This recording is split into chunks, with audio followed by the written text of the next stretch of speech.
Welcome back, fellow silver and gold enthusiasts, to another captivating episode here at Capital Gains. In today's exploration, we will delve into the fascinating world of Morgan silver dollars, uncovering their historical significance, collector appeal, and the intricate balance of pros and cons associated with stacking these iconic coins. From the coin dealer's savvy moves in the 60s to the unexpected treasure trove in a Nevada basement during the 70s, prepare to be amazed as we navigate through the twists and turns of Morgan dollar history. Despite their numismatic allure, we will tackle the practical aspects of stacking, weighing premiums, liquidity concerns, and the prevalence of cleaned or fake coins. In the end, it boils down to the melt value for dedicated stackers, opting for more silver for their investment. Now, I'm eager to hear your thoughts about this topic. Drop a comment below, and let's keep the conversation rolling until our next episode. Now, let's jump into the hot topic today: Morgan silver dollars. Should we be stacking these beauties over regular silver bullion? Buckle up. We're about to break it down. Alright, let's dive into the world of Morgans. These coins have a bit more than 3/4 of an ounce of silver in each, around 77%. That's not counting any wear and tear they might have. I started collecting Morgans about a year ago, aiming for the best ones, in decent condition. I wasn't looking for perfection, just good old Morgans that had been around the block a bit. Now, the Morgan dollar got its name from a guy named George T. Morgan. When it first came out though, people didn't love it. They even teased it, calling it the buzzard dollar because of the eagle's head shape. Interesting fact, it was also called a cartwheel because it was big and heavy. But look at us now. We adore these silver dollars and think they're one of the coolest designs for 90% silver. Funny how opinions change over time, huh? Here's a nugget of history for you. A bunch of Morgan dollars that are around today didn't actually get UC'd as regular money. They sat in vaults for over 100 years, chilling in Las Vegas casinos, in slot machines, and other gambling gadgets. Then Congress stepped in, passed a bill, and said, let's turn all that leftover bullion into silver dollars. That's when the Morgans got a second life, but not for too long. By 1921, they were replaced by the peace dollar. Now, let's zoom in on more recent times, the swinging 60s. During this era, coin dealers caught wind that the Treasury was swapping out Morgan dollars, which were over 80 years old, for silver certificates at a mere $1 each. Some dealers were in it for the silver bullion at a low market cost, but a handful of clever ones recognized the collector's value in these old, spotless silver dollars. Millions of Morgans were snatched up at face value until 1964, when the Treasury put the brakes on the silver certificate exchange program. But the real gold mine unfolded in the 70s, when a guy's basement in Nevada turned into a hidden treasure trove. After his passing in 1975, an astonishing stash of over 400,000 Morgans was unearthed, sending the public's interest in collecting them through the roof. Since then, the demand for these Morgans has been unwavering, creating significant ripples in the collecting world. Now let's balance the scales and examine the pros and cons of stacking Morgans. On the pro side, they're like a slice of American history.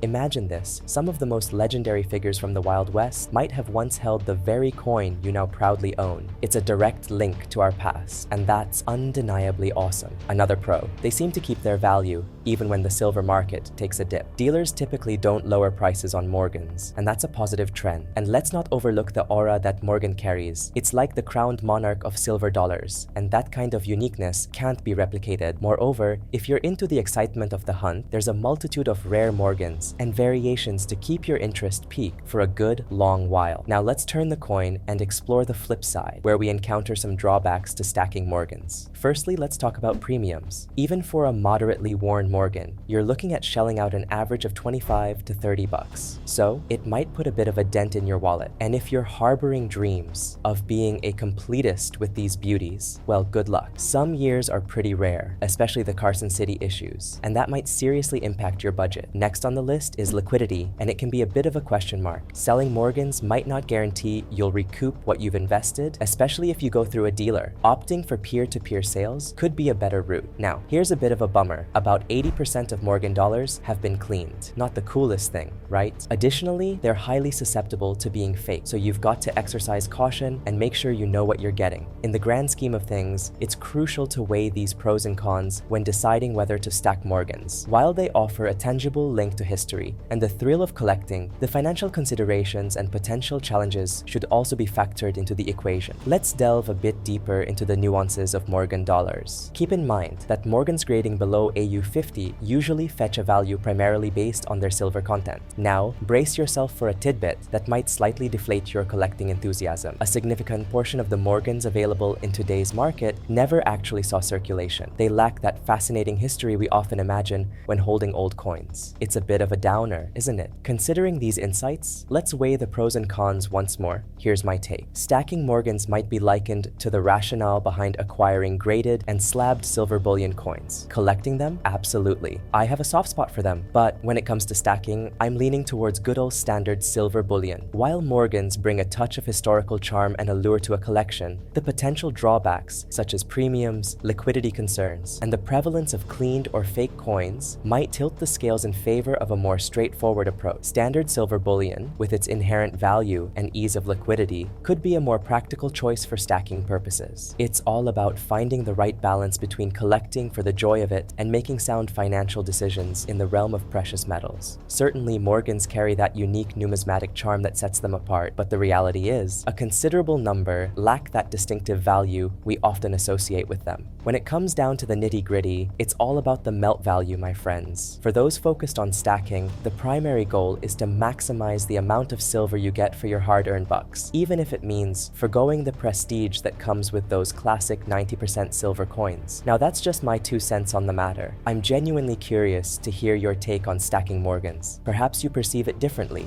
and that's absolutely cool. Feel free to drop a comment below, and let's continue this conversation. Your insights and experiences are valuable additions to our community discussion. Make sure that you're subscribed to the channel, and you better hit that notification bell so that you won't miss a single episode exclusively right here on this channel. Until then, keep stacking, my friends. May your stacks grow, and may your silver adventures be filled with excitement and prosperity.